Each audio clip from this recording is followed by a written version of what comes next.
Hi, it's Chris from TimeToPlayMag.com, and thank you for joining us for our ongoing conversation with Emily Vanek about toys for children with special needs. Emily is our special needs editor. She's a mom who has lived this in the trenches, and she will tell you, you're not a doctor or a therapist. No, nor do I play one on TV.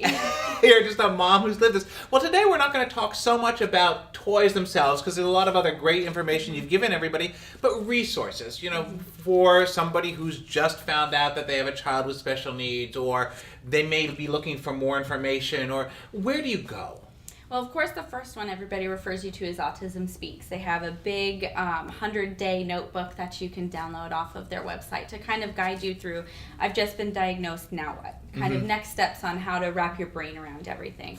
The Autism Science Foundation is another good one that gives kind of more parent-to-parent resources. And I always check in with the Children's Hospital. Like my local Children's Hospital in Denver gives tons of resources, a whole binder of stuff if you ask for it.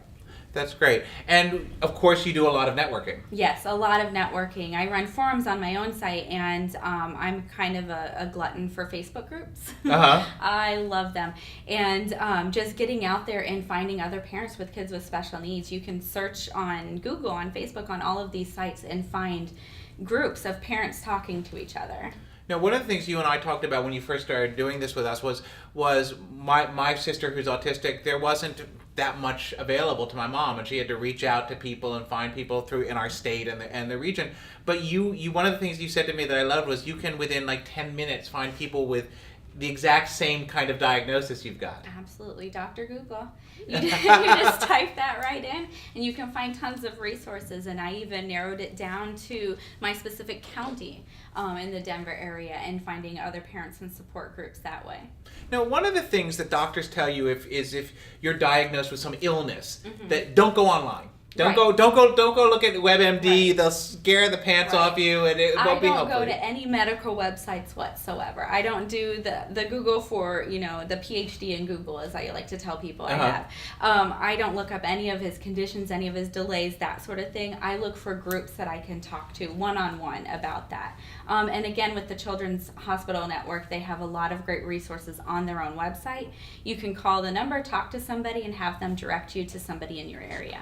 And we've talked a lot about networking and talking to other parents. Just give us another sense of how important that's been for you. Oh, it's been very important. If I was left to my own devices, I would be the one on Google, just trying to diagnose my kid and re-diagnose him and find out other things wrong with him. And getting that adult in-person interaction is very good as well. Find a group locally that have parents that meet up, or even just find somebody. I'm pretty sure somebody that has a child with autism or special needs, and you just may not know it yet. Right. And one of the other things we talked about, this is a little bit off topic, but the fact that there's more diagnoses now doesn't mean that there's necessarily more autism, right, but that we're getting better at diagnosis. Absolutely. I even just on the plane here watched a TED Talk with Temple Grandin, and she was kind of reiterating the same thing, talking about how it's just so much, science has come so far to figure out these things. Before, somebody was just classified as quirky or weird, and now we're finding out those quirky, weird, brilliant people have Asperger's, and maybe they've invented the next best thing.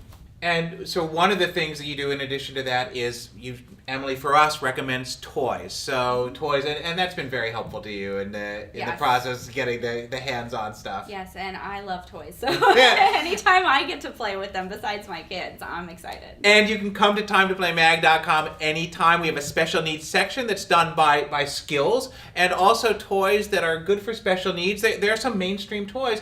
Emily has contributed. You'll see a special needs icon on there. Click on that, and you'll find out how this toy might be appropriate for your child with something you're working on. Come join us anytime at TimeToPlayMag.com. And thank you, Emily, this has been great. Thank you.